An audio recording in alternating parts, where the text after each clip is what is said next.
국민의당이 이준서 전 최고위원에게 구속영장을 청구한 검찰을 정치검찰로 규정했습니다. 국민의당 문병호 전 최고위원 연결해 보겠습니다. 안녕하십니까, 의원님. 네, 안녕하세요. 네.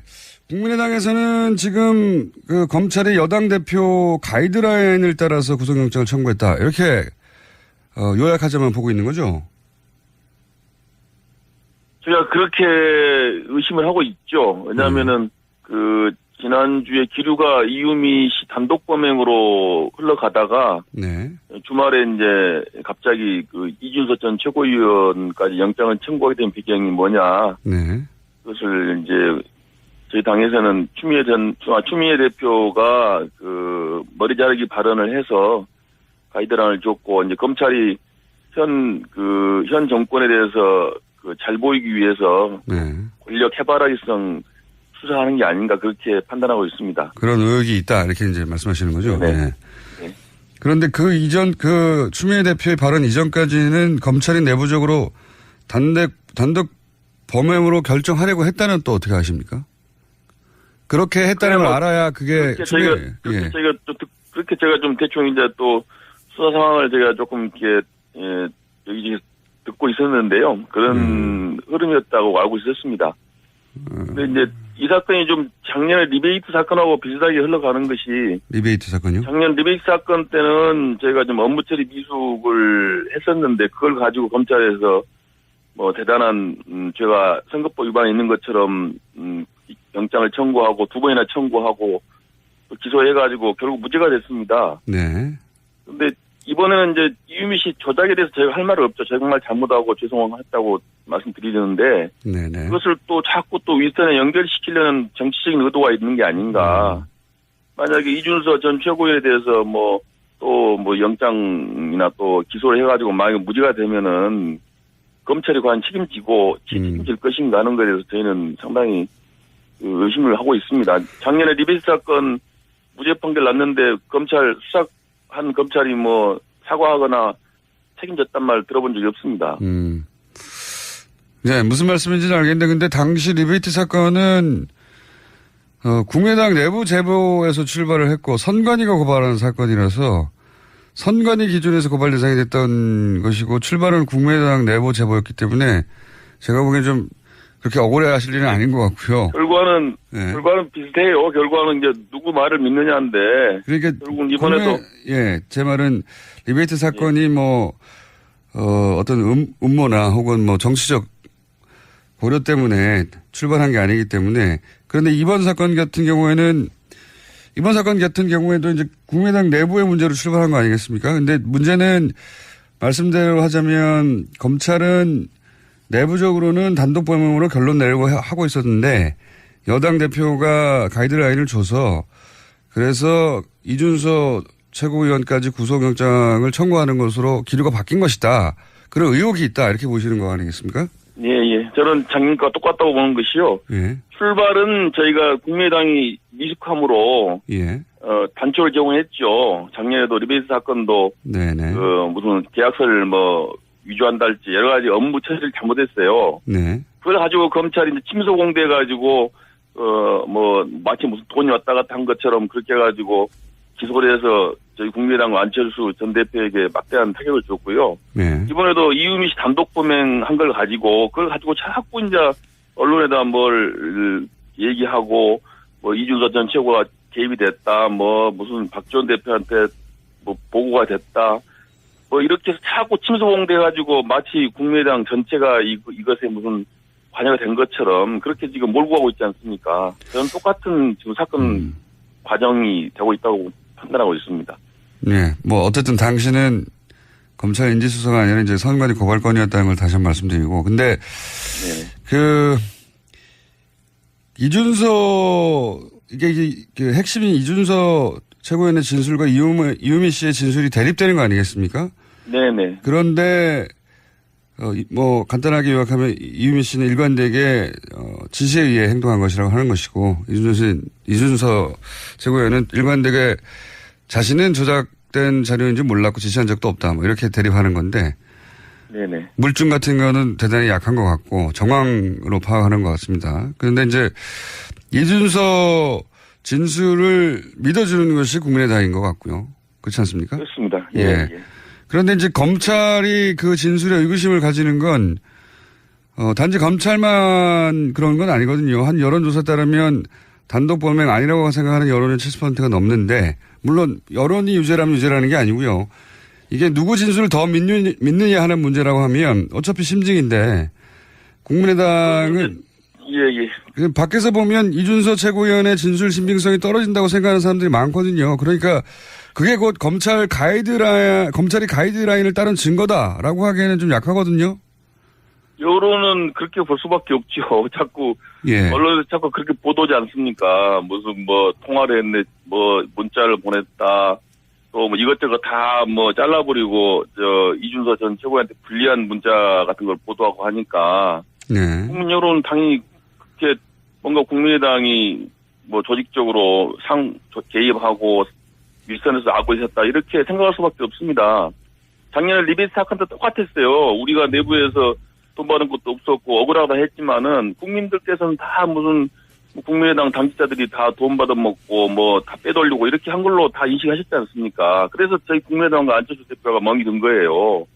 마찬가지로 이번에도 사실은 뭐 이유미 씨 이 조작 사건이 분명히 잘못된 거지만은 그로 인해서 지금 저희 국민의당이나 안철수 대표가 엄청나게 타격을 받고 있는데 결국은 이제 언론 같은 데서 그것을 자꾸 이제 뭐 증폭시키고 마치 뭐 위에서 뭐 알고 있었다는 그런 취지의 보도를 계속 하기 때문에 실제와 관련 없이 엄청난 이미지 타격을 받고 있습니다. 결국 그것을 검찰이 이제 증폭시키는 역할을 하고 있는 것이죠. 예를 제가 한번 들어보자면 예를 들어서 안철수 후보 당시 안철수 후보의 딸이 혹은 부인이 어떤 범죄에 연루된 게 명백하다고 제보자 녹취 파일을 민주당이 들고 왔어요. 그래서 대대적으로 기자회견을 했고 대선 막판에 계속 뿌렸는데 나중에 알고 보니까 민주당의 일개 당원이 혼자 한 것이지 민주당 전체가 몰랐다.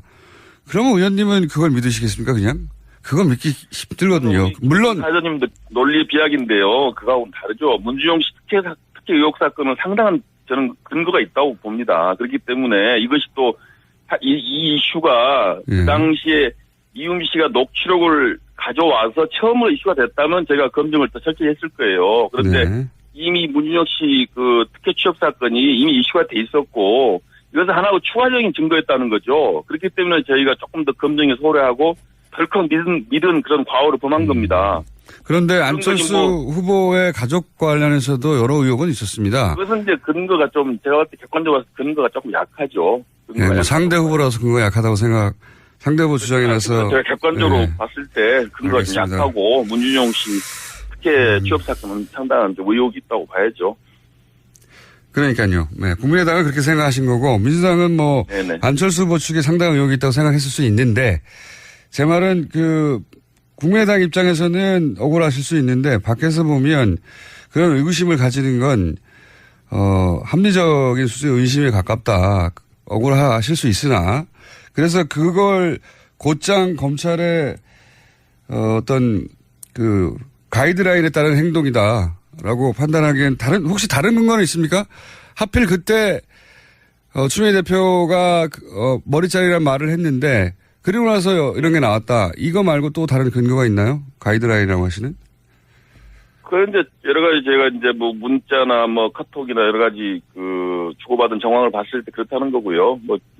이준서 전 최고위원을 의심할 수는 있습니다. 그거는 그걸 비난할 수는 없습니다. 다만 이제 검찰이 누구 말을 믿느냐인데 굳이 이제 이준서 전 최고위원의 말을 믿지 못하겠다고 하고 있는 것이고 또 결국은 검찰에 얘기하더라도 조작은 이유미 씨 단독으로 한 거로 인정한 겁니다. 다만 이제 이준서 전 최고위원이 공모한 것은 아니고 그것을 어렴풋하게 알면서도 그런 것 하지 같습니다. 않았느냐 이런 의뢰를 묻는 것인데 그렇다면 또 꼭 구속까지 해야 되느냐 거기서 의문이 또 있다는 겁니다. 불구속 기소하에서 법원의 판단을 받아보는 것도 하나 방법인데 또 영장을 청구해갖고 그걸 이슈화해가지고 언론에도 계속 특별하게 만드는 것도 하나의 정치적인 의도가 아닌가 생각이 든다는 거죠.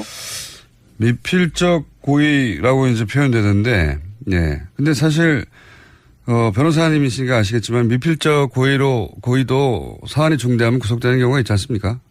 그렇죠. 당연합니다. 예. 그러면 그렇기 때문에 미필적 고의가 의심되면 예를 들어서 5월 5일 최초 기자회견 했는데 5월 6일 날 사실상 유이민 씨가 제보자가 없는 것과 마찬가지라고 얘기를 한 것으로 검찰 조사 결과는 밝혀졌는데 그렇다면 미필적 고의를 적용해서 구속영장 청구할 수도 있는 거 아니겠습니까? 변호사 입장에서 보시면 어떻습니까? 그러니까 할 수도 있고 안 할 수도 있어요. 근데 네. 굳이 하는 것이 정치적 의도가 있다고 저는 보여지는 거죠. 굳이 안 하는 게 오히려 정치적으로 예. 예, 정봉주 전 의원 같은 경우도 BBK로 기소돼서 형을 살았는데요. 네. 당시 사법적으로는 유죄 판결이 났지만은 그러나 뭐 사실 뭐 저도 그렇고 뭐 많은 사람들이 정봉주 의원이 그 유죄라고 생각을 안 합니다. 네. 그건 뭐 사법적으로 판결이 났지만 억울하게 정치로 당했다라고 생각을 하거든요. 네. 마찬가지 이번 건도 저는 마찬가지라고 보고 있습니다. 정봉주 의원이 뭔가 파일을 조작해서 유포한 건 아니지 않습니까? 아니, 정봉주 전 의원도 그러니까 미필적 고의에서 기소돼가지고 징역까지 살았지 않습니까? 그분은 사실이 아닐 거라고 생각하는 게 아니라 지금도 본인이 말한 내용을 사실이라고 믿고 있습니다. 예.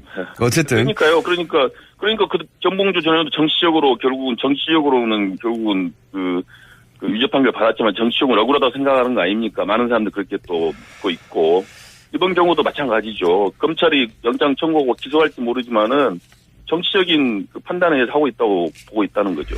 알겠습니다. 정치적으로 보고 있다고 하는 그 입장은 잘 이해했고요.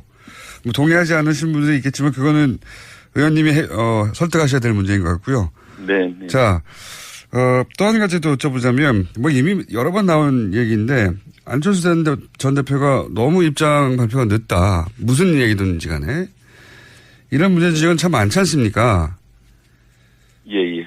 뭐 타이밍 관련해서도 그렇고 내용 관련해서도 얘기가 참 많은데 뭐 이번 건도 좀 이제 빨리 입장 발표를 해야 한다는 의견도 있습니다만은 이게 이제 어차피 이제 이 사건이 터져서 뭐 일종의 국민의당으로서는 뭐 소나기를 뭐 피해가기 어렵게 됐지 않습니까? 그래서 아마 안 대표께서는 그 입장 발표를 하게 되면 또 이제 사실관계가 또 바뀌고 어쩌고저쩌고 얘기가 또 많이 나오기 때문에 아마 검찰 수사 결과 나온 다음에 전체적으로 한꺼번에 해서 뭔가 입장 발표하실 걸로 그렇게 판단하신 것 같아요.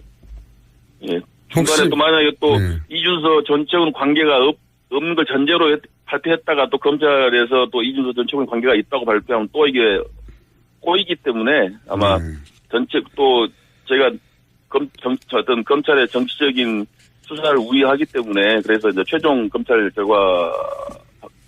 결과 발표를 보고 입장을 표명할 걸로 그렇게 예상하고 있습니다. 법원에서 이제 뭐 영장을 발부할 건지 아니면 뭐 하지 않을 건지 모르겠습니다만 거기에 따라서 또 상황이 좀 달라질 것 같은데 그건 그때 가서 다시 한번 제가 여쭤보기로 하고요. 예. 결국은 그 문제는 그 문제고 지금 원내에서 추경안이라든가 처리할 게 참 많지 않습니까? 근데 지금 국민의당에서는 이것이 그 추미애 대표 사퇴 혹은 뭐 그에 준하는 사과가 있기 전에는 안 된다는 입장으로 알고 있는데 혹시 이 원내 현안을 극적으로 풀 수 있는 제가 보기에는 민주당 대표가 이 일로 사퇴는 하지 않을 것 같거든요. 절대. 뭐 어떻게 풀어야 합니까? 그래서 추미애 대표가 왜 그런 말씀하셨는지 잘 이해가 안 되는데요. 저는 뭐 어찌 보면 청와대를 향한 메시지였다고 저는 판단도 합니다. 지금 추미애 대표가 역대 여당 대표 사상 가장 그 국정에서 소외된 대표거든요. 그래서 내가 이렇게 그 국정을 원만하게 국정을 꼬이게 할 수 있는 힘은 있어. 이렇게 청와대를 향해서 메시지를 날리는 게 아닌가. 아하, 그러니까. 나를 좀 인정해주고 나의 존재를 인정해달라. 그런 게 그런 메시지를 던진 게 아닌가 그런 생각이 들어요. 추미애 대표가 일부러 그런 메시지를 던져서 국정을 꼬이게 해서 존재감을 청와대에 인식시키려고 한 것이다. 예, 그렇죠. 지금 저 정권 초기인데 뭐 여당 대표라고 해서 아무런 대접을 못 받지 않습니까? 굉장히 창의적인 해석이신데. 소통이 되는 것도 아니고 뭐 국정 운영에 지금 참여시켜주는 것도 아니고 상당히 소외시키고 있다고 보는데요. 그래서 이제 뭐 나도 있다라고 한번 보여주는 게 아닌가 싶고요. 그리고 이제 어쨌든 간에 이제 뭐 여당이 야당을 국정 파트너로 동반자로 인정을 해야 되는데 지금 인정을 하지 않고 있기 때문에 국민의당으로서도 뭐 곱게 볼 수가 없지 않습니까? 그래서 뭐 당분간은 뭐 그럼 여당이 어떤 카드를 내놓으면 이게 가능하나요? 제가 궁금한 건 그겁니다. 이렇게 해라. 그러면 우리가 복귀할 수 있다. 뭐 추미애 대표께서 당대표 사퇴해야죠. 예, 알겠습니다. 여당 대표로서 뭐 야당을 깔보고 지금 알겠습니다. 무시하고 그러면 되겠습니까? 사태만이 오로지 이 예. 난국을 타개할 길이다. 예, 그렇습니다. 알겠습니다. 여기까지 듣고요. 그래서 좀 예. 예, 여당 대표를 자주 만나셔가지고 여당을 좀 같이 좀 사태를 종용할까요? 동반자로 했습니다. 알겠습니다. 그 의원님 여기까지 듣고요. 이 구속영장 발부 여부에 따라서 저희가 다시 한번 모시겠습니다. 감사합니다.